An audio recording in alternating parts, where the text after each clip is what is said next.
आपने सुना ही होगा, मनोज सिन्हा। लेकिन सवाल ये है कि ये नाम एक साथ दो सीटों की रेस में कैसे आ गया। भाइयों और बहनों, कहानी बहुत मज़ेदार है। दिल्ली से शुरू होती है, लखनऊ घूमती है और श्रीनगर में बम फोड़ देती है। एक नाम है मनोज सिन्हा।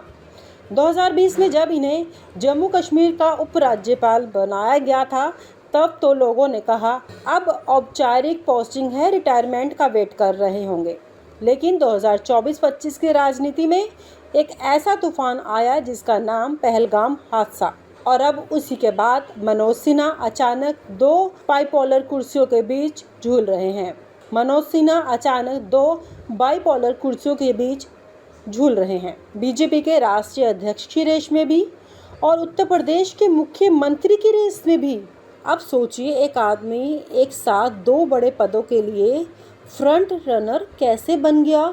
यहीं से स्टोरी का असली ट्विस्ट शुरू होता है।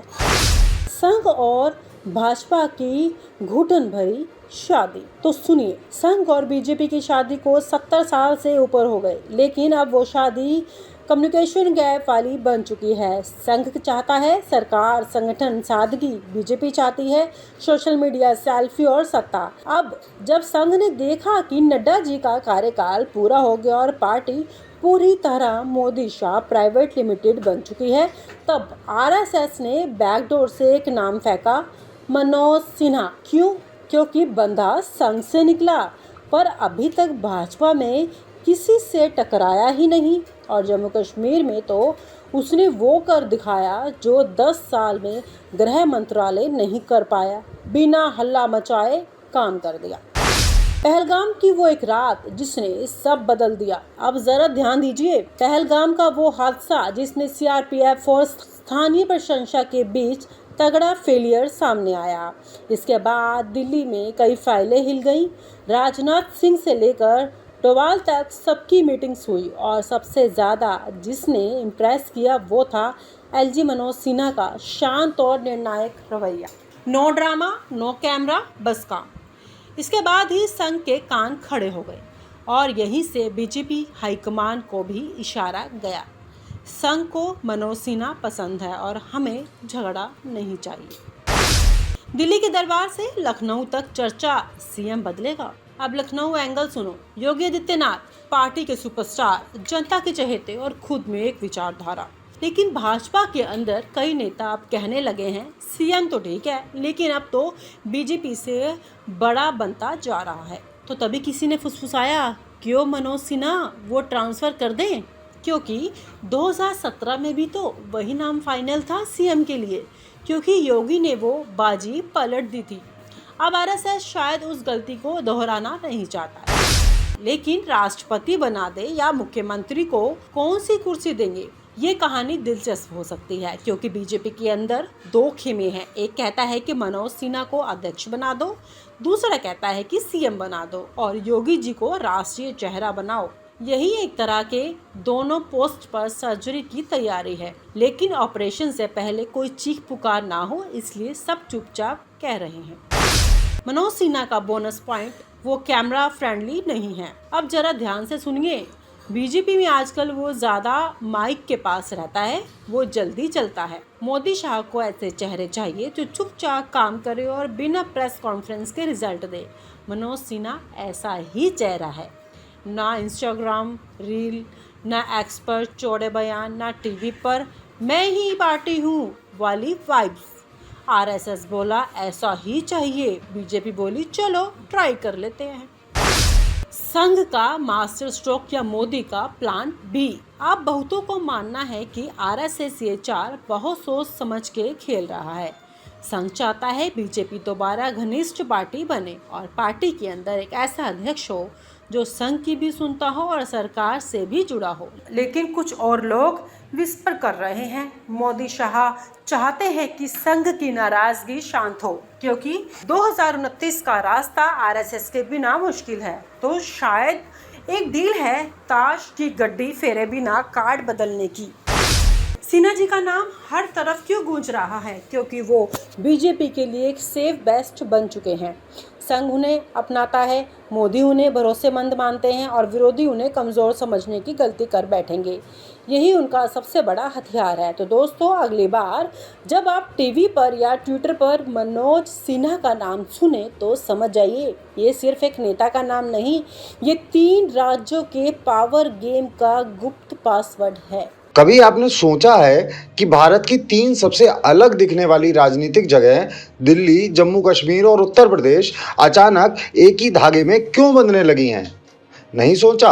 अब सोचिए, क्योंकि इस बार बीजेपी की अगली स्क्रिप्ट सिर्फ चुनावी नहीं, प्रशासनिक ट्रांसफर ड्रामा भी है। वीके सक्सेना, दिल्ली के जुझारू उपराज्यपाल, अब जल्द ही जम्मू कश्मीर भेजे जा सकते हैं, जहां वर्तमान एलजी मनोज सिन्हा का कार्यकाल अंतिम मोड़ पर है। और जैसे डोमिनोज गिरते हैं, लखनऊ का दरवाजा भी अब खुलने वाला है। मनोज सिन्हा की कहानी, मोदी शाह का पहला चयन। चलो थोड़ा पीछे चलते हैं। 2017, जब उत्तर प्रदेश के विधानसभा चुनाव में बीजेपी ने पूर्ण बहुमत पाया था, सीएम के नाम पर पहले मनोज सिन्हा का नाम सामने आया। रेलवे और दूरसंचार राज्य मंत्री के रूप में उनका प्रदर्शन अच्छा रहा था। संघ और मोदी शाह दोनों की पसंद थे वो। लेकिन जैसे ही योगी आदित्यनाथ ने गोरखनाथ मठ और विधायकों के जरिए दबाव बनाया, अचानक सिन्हा को डंप कर दिया गया और योगी आदित्यनाथ बन गए मुख्यमंत्री। मनोज सिन्हा शांत रहे, लेकिन लिस्ट से कभी बाहर नहीं हुए। सिन्हा की नई तैनाती, जम्मू कश्मीर में एंट्री। अगस्त 2020 में जब जम्मू कश्मीर में हालात लगातार तनावपूर्ण बने हुए थे, गिरीश चंद्र मुर्मू ने इस्तीफा दिया और अचानक एक शांत, सौम्य लेकिन सख्त छवि वाले नेता की जरूरत पड़ी। मनोज सिन्हा को वहां भेजा गया। उनकी छवि नॉन कंट्रोवर्शियल एडमिनिस्ट्रेटर की रही। ना राजनीति में चीखते हैं, ना मीडिया में बयानबाजी करते हैं। जम्मू कश्मीर में सिन्हा का काम कैसा रहा? जम्मू कश्मीर में सिन्हा ने कई बड़े प्रशासनिक फैसले लिए। जमीन कानूनों में बदलाव, ट्रांसपेरेंट रिक्रूटमेंट ड्राइव, आतंकवाद के खिलाफ स्ट्रिक्ट एक्शन और G20 समिट जैसी ग्लोबल इवेंट को संभालना। हालांकि उनके दौर में राजनीतिक प्रक्रिया शुरू नहीं हो सकी, पर वे मोदी सरकार के भरोसेमंद प्रशासक बन गए। अब वीके सक्सेना की बारी। अब कट करें दिल्ली पर। वीके सक्सेना को 2022 में दिल्ली का उपराज्यपाल बनाया गया और उनका पहला ही काम था आप सरकार को नींद से जगाना। मुख्यमंत्री अरविंद केजरीवाल से उनकी टकराहट हर हफ्ते किसी नए मोड़ पर पहुंचती थी। फिर वो एमसीडी फंड हो, स्कूल प्रिंसिपल की नियुक्ति हो या शराब नीति की सीबीआई जांच। वीके सक्सेना बनाम केजरीवाल, जंग का मैदान। वीके सक्सेना ने आप सरकार के हर फैसले को जांच के दायरे में ला दिया। सीबीआई और ईडी की एंट्री ने साफ कर दिया कि उनका रोल सिर्फ सिंबॉलिक नहीं है।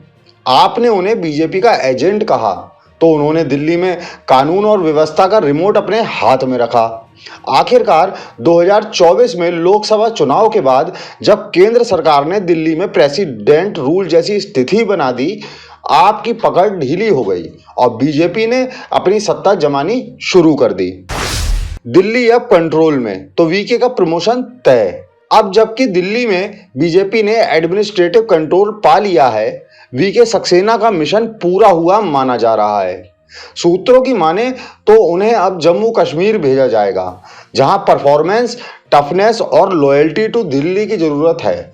सक्सेना की कार्यशैली को देखते हुए यह मानना कठिन नहीं कि वो वहां भी मनोज सिन्हा जैसा ही low profile but effective role निभा सकते हैं। सिन्हा के लिए अब कौन सा दरवाजा खुल रहा है? तो क्या मनोज सिन्हा अब आराम करेंगे? शायद नहीं।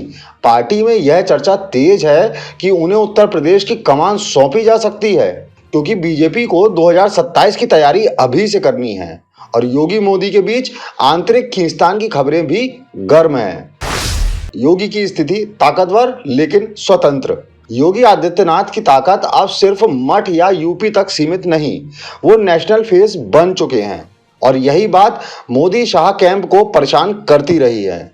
2024 में भी देखा गया कि यूपी में बीजेपी की परफॉर्मेंस कमजोर रही और इस पर योगी की जिम्मेदारी तय करने की बातें दिल्ली में होने लगी हैं।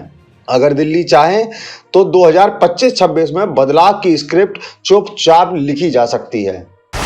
क्या 2027 के लिए सॉफ्ट चेहरा तैयार हो रहा है? मनोज सिन्हा का प्रशासनिक अनुभव, कम विवाद और संघ से जुड़ाव उन्हें योगी का संभावित उत्तराधिकारी बनाता है। 2027 में अगर योगी हटे तो जनता को झटका ना लगे, इसलिए अब से ही मनोज सिन्हा की वापसी यूपी की जमीन पर एडमिनिस्ट्रेटिव सेटअप में की जा सकती है।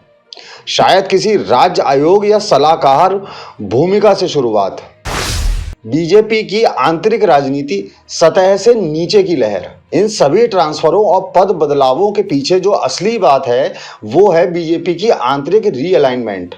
मोदी युग का अंत भले अभी दूर हो, पर पार्टी नेतृत्व यह तय करना चाहता है कि 2029 के बाद बीजेपी कैसी दिखेगी और उसमें कौन नेता किस पोजीशन पर रहेगा।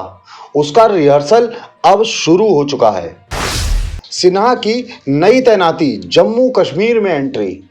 अगस्त 2020 में जब जम्मू कश्मीर में हालात लगातार तनावपूर्ण बने हुए थे, गिरीश चंद्र मुर्मू ने इस्तीफा दिया और अचानक एक शांत, सौम्य लेकिन सख्त छवि वाले नेता की जरूरत पड़ी।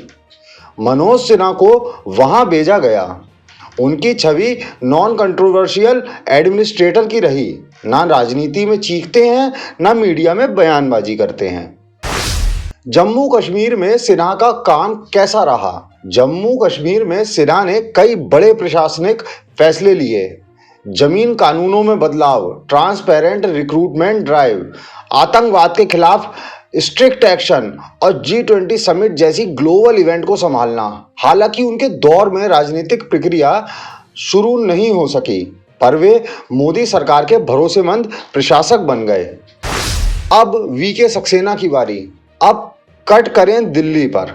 वीके सक्सेना को 2022 में दिल्ली का उपराज्यपाल बनाया गया और उनका पहला ही काम था आप सरकार को नींद से जगाना।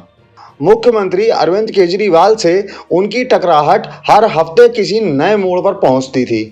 फिर वो एमसीडी फंड हो, स्कूल प्रिंसिपल की नियुक्ति हो या शराब नीति की सीबीआई जांच। वीके सक्सेना बनाम केजरीवाल, जंग का मैदान। वीके सक्सेना ने आप सरकार के हर फैसले को जांच के दायरे में ला दिया। सीबीआई और ईडी की एंट्री ने साफ कर दिया कि उनका रोल सिर्फ सिंबॉलिक नहीं है। आपने उन्हें बीजेपी का एजेंट कहा तो उन्होंने दिल्ली में कानून और व्यवस्था का रिमोट अपने हाथ में रखा। आखिरकार 2024 में लोकसभा चुनाव के बाद जब केंद्र सरकार ने दिल्ली में प्रेसिडेंट रूल जैसी स्थिति बना दी, आपकी पकड़ ढीली हो गई और बीजेपी ने अपनी सत्ता जमानी शुरू कर दी।